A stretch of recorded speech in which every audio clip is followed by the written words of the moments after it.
Hey guys, welcome back to my YouTube channel. It's your girl Precious Malevo back with another video. As you can see by the title, I'm going to be talking substantive procedures. This is going to be one of those quick videos where we speak about substantive procedures. I really struggled with it in university. It was one of those scary topics and I managed to overcome it, so I thought I should share how I did that and how basically I push my mark during substantive procedure questions over a 50%. So first of all, what exactly are substantive procedures? These are our audit approach in response to the risk that we've identified in the entity or in the class of transactions that we're auditing. So basically, when we're auditing our client, we look at where their level of risk is. We also look at their controls and whether or not we can have reliance over their controls. Are their controls working? Are their controls doing what they're supposed to do? And if they're not doing what they're supposed to do, then we unfortunately cannot rely on the client's controls. And then that's when we go for a completely substantive approach as opposed to a combined approach, which is test of controls and substantive. My approach in varsity was basically starting off with the general procedures. So general procedures, I made it a thing to know them off by heart. So the ones, let's say for example, they ask you to do the substantive procedures over the PPE in terms of all the assertions on the PPE, right? So my first general procedure I would write was obtain a management representation letter in respect of all the assertions, right, over PPE. Before we move on, what exactly are the assertions? That's those ones like accuracy, valuation, disclosure, completeness, cutoff. So what exactly we're testing, let's say for example, if we're testing accuracy, then we'd focus on our recalculation. General procedure would be my obtain a management representation data. That's an easy one. Nobody should be leaving out that mark. The second one would be to get something, obtain either the calculation, obtain the schedule, obtain the listing, because for you to perform these substantive procedures, you need to perform it on something. So you can't just perform it on thin air, as they always say. So you need to obtain something. What is this thing going to be? You can get a calculation, you can get a listing of the PPE items, can get the calculation of the depreciation on the PPE. You just need to obtain something, right? So usually I would always say schedule. So I would say obtain the schedule of the calculations performed on PPE, right? Or performed for the depreciation on the PPE.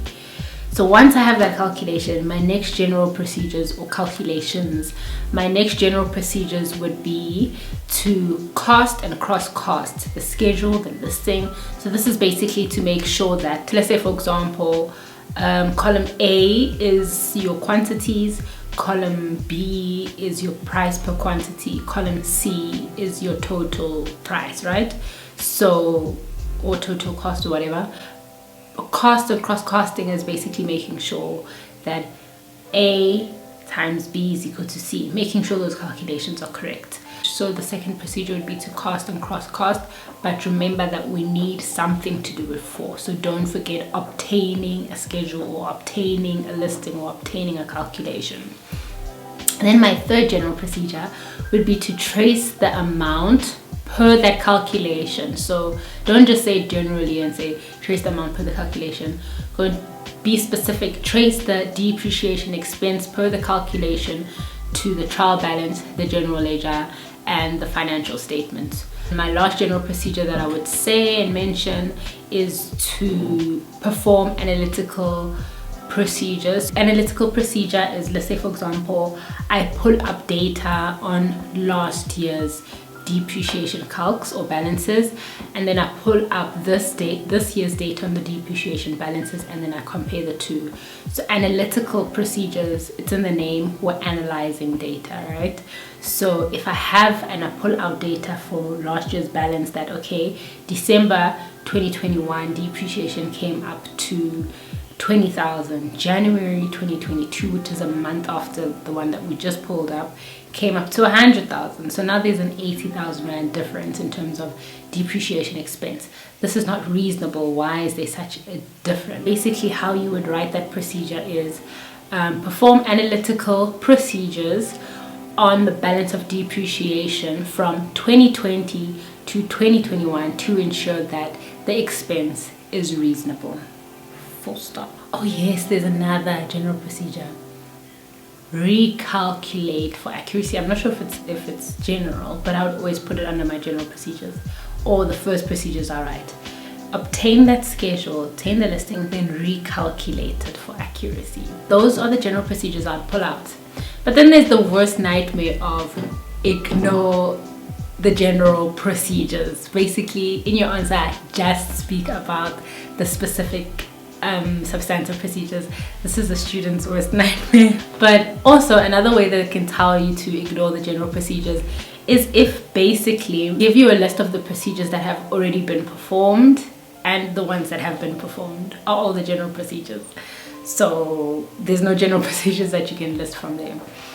So what I usually do when they give me a list in particular is I make sure that from that list that they gave, there's no general procedures that they left out. Let's say, for example, make sure that I study through the procedures that they give and see if there's any general procedures that they didn't write that I can still write and score a mark on. My experience when it comes to substantive procedures with the specific substantive procedures, it really depends on what is being audited. So let that guide you. So for example, in my experience, the things that I've come across that have been audited are let's say for example, you're auditing PPE, so your asset accounts, right? And in there you get your calculations, you get your estimates of whatever sorts, etc. Then your second type of substantive procedures would be, let's say for example, your valuations. If they tell you that 80% of the entity is being sold and there was a sale transaction that took place and the entity was valued at this and this amount, perform substantive procedures on that sale transaction. And then the third one would be substantive procedures on provisions. So your provision calcs, let's say your decommissioning provision, I think it's called.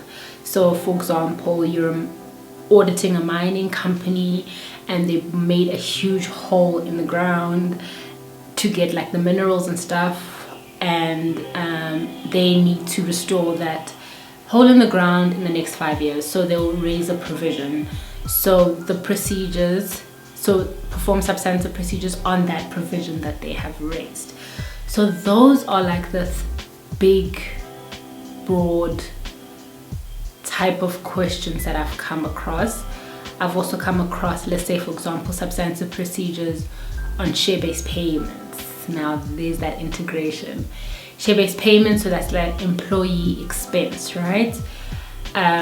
So let's look at those four. And we're looking at the PPE calc, right? Or the PPE, and they tell you perform substantive procedures with respect to all surgeons for the PPE calculation or the PPE account.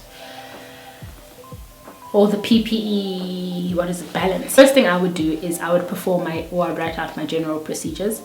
So I would obtain a management representation letter on all surgeons.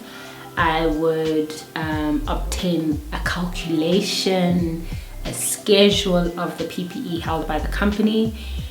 Once I have that schedule, I will recalculate the depreciation, the accumulated depreciation, the residual values, and the useful lives that were calculated for accuracy.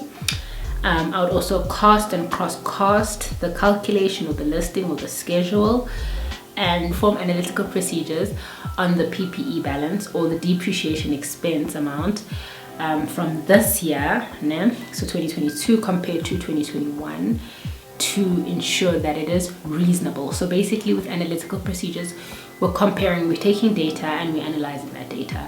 So analytical procedure, this could be in the form of CAT, basically using the computer to assist you in doing audit work. So I'll write it down here what it is. So so basically analytical procedures is a form of that, of CATs, and you asking the computer, right, give me this data. The computer gives you that data and you're comparing this data with respect of this year to the data with respect of last year. Is it in line? Is it reasonable? or is there a huge jump? Is there like 100,000 rand difference? That's what you're looking at. So we need to perform analytical procedures and see if it's reasonable. So yeah, those analytical procedures, and then I get to the specific stuff. So first of all, I need to calculate my depreciation, but already depreciation has so many marks and elements in it. For example, there's a lot of estimates which include the useful life, it includes the residual value, which we need to look into. So as soon as you see estimates, you know that somebody came to conclusion in respect of those estimates. Like they decided, okay, this is that estimate. Remember, estimate is not an exact amount. We're using different information to make an intelligent decision, right? So this person decided that the useful life of this asset is 5 years. This person decided that the residual value of this asset is 50,000. We need to find out what they based that calculation on. What are their assumptions when they calculated, right? So we need to inquire with them. We also need to find out and compare their residual value to a residual value in the market, let's say from a dealership where they have vehicles that have the same sort of purpose, so they're used in the same way and have the same make, etc. Just be aware that if there's a vehicle by a person that's just driving it compared to a person that's transporting children, the useful lives are going to be different. So pay attention to the operations of the entity. So yeah, so you need to look at those. Then when we're looking at a person that's making an estimate, we need to look at whether they have the skills and competence. So we need to look at their skills and competence. How do we do this? We inspect their qualifications. Are they qualified to be making these estimates? What did they base them on? Also, are they independent? Are they objective? You can see depreciation alone has so many aspects to it. Then obviously there's the recalculating the depreciation, like I mentioned, the recalculating the accumulated depreciation. There's the looking at the fixed asset register, the amount of assets on it compared to the schedule that they gave us in the calculation. We need to compare the amount of assets on our schedule compared to the fixed asset register. So yeah, that's where I'm going to stop in terms of assets. But just in a nutshell, you look at your general procedures, that's around 4 or 5 marks already. Then we're looking at an estimate, which is our depreciation. Why is it an estimate? There's residual value, there's useful life, and somebody must have made that estimate, right? Where did they get that estimate from? Let's confirm it. Let's confirm it from an external party. Our depreciation expense, we need to trace it back to our financial statements to ensure that it's disclosed and presented in line with IFRS. Easy peasy. And you guys, like, it's very repetitive. I feel like if you get a hang of the assets and how to perform substantive procedures on assets on one question, like if you perfect one question, you'll be good for the other questions. Like as soon as you get something that's similar, you just pull out your toolbox and you head for it. So the next thing in terms of substantive procedures I mentioned was the valuation. So if they tell you that a company was valuated and 80% of the equity was sold, and yeah, that was the sales transaction, now we need to perform substantive procedures on it. First things first, there's a person behind the desk performing that valuation, right? Actually, I lie. First things first, general procedures. General procedures, if they didn't tell you to ignore general procedures, you whip those bad boys out. Then the next thing is there's a person that's performing this valuation.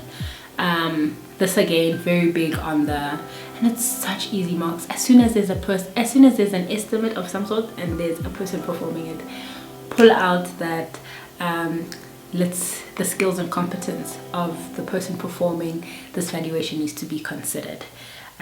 We need to inspect their qualification. We need to inquire on the independence of this person, because this person needs to be able to perform the valuation in an objective way. So how do you put this in a sentence or in sentences to score yourself 3 marks?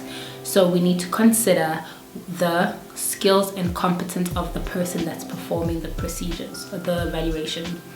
Then next line, inspect the person's qualification to ensure that they have enough skills and that they have enough experience to perform the evaluation, and inspect the qualification to ensure that it's a valid qualification, for example.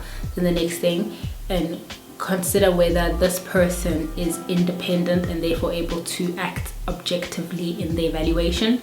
How do we do this? We inquire with management on whether, or staff, on whether this person is independent or not. Anyway, so that would be your valuation. Then we need to look at the assumptions, very important. What are the assumptions that they made when calculating this valuation? Remember, with valuations, you look at the cash flows, you make assumptions on the cash flows. We assume that in the next 5 years, company ABC is going to make 50,000 Rand in a year. How did they come to those assumptions is something that we need to consider. So we can inquire with them with respect to how they got to their assumptions. We can request budgets, and we can recalculate the cash flows and consider whether the cash flows calculated by this person who's making the valuation are reasonable. For example, if they gave a 10% growth and for whatever reason that year inflation is at 4%, is it reasonable that they added their 6% of inflation or of growth when inflation is so low, for example? So yeah, you need to look at the reasonability of it, the assumptions, question everything. So you question your cash flows, inflation, the growth between each cash flow. So yeah, those will be your valuations. Then the third thing I mentioned was provisions. So this basically this revolves around when there's a provision, there's some sort of expense, right, that we are accounting for in the future. So if there's a hole made in the ground, we need to get some sort of proof, some invoice, some quotation that a person said this is the value of that expense. That's our starting point for a provision. I lie. Our starting point is our general procedures. Then we need proof of that expense. So like an invoice, a quotation from a company that does that and fixes those things. And secondly, we need, is the provision really a provision? We need to look at our list. So we need to get some sort of legal advice to confirm that a provision was actually incurred, or we need to consider the company or the client's IFRS specialist to consider whether that provision was really incurred. We can also go to the site, the mining site, to inspect whether there was in fact damage that was done to the land that will result in a provision. Then you turn to your IFRS provision IS 37 section, and then you go into the recognition thing. Was there a past event that happened? So inquire with management with regards to how they came to raising a provision. Was there a past event? Then you actually literally go through what is in your IFRS. That's another integrated type of substantive procedures. Discount rate that you use when you unwind your provision, is it like, maybe you can call a bank and ask if it's reasonable. Is it in line with the company's discount rate that has been calculated based on their risk? The unwinding, was the unwinding calculated correctly? Remember, there's that unwinding that happens every year as it goes by. As we get closer and closer to the provision, that's also something that we need to calculate. Then you get the employee benefits. Let's say, for example, they tell you that there has been a share-based payment that has been raised, and you need to perform substantive procedures on it. So first step is to perform your general procedures. This is your obtain a management representation data on the accuracy of the share-based payment calculation performed. Then we need to obtain that schedule, right, or that calculation, and we need to recalculate it. We need to cost and cross cost. We need to perform analytical procedures of the share-based payment expense that was raised in this period compared to the share-based payment expense that was raised in the previous period. we need to trace this expense to our trial balance, general ledger, and our financial statement. Then we go into the specific procedures.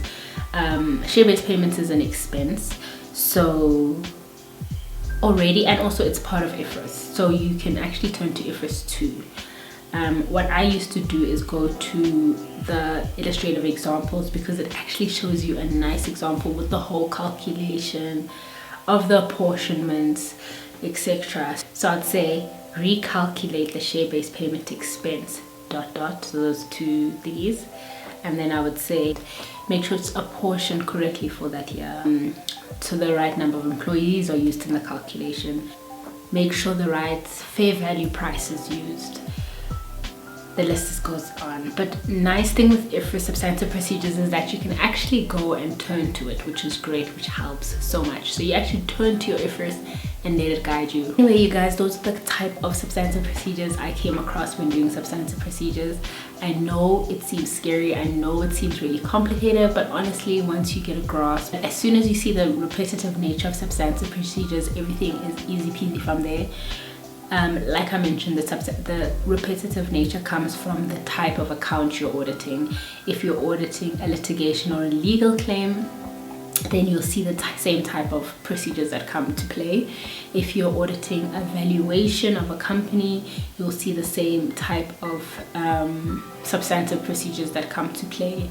So what I suggest, if all of this is still too much for you to comprehend, and if you're watching this, or if you're watching your lecturers' videos and it makes sense to you, but now when you're alone and you actually sit with a question, you're just like, what the hell is going on?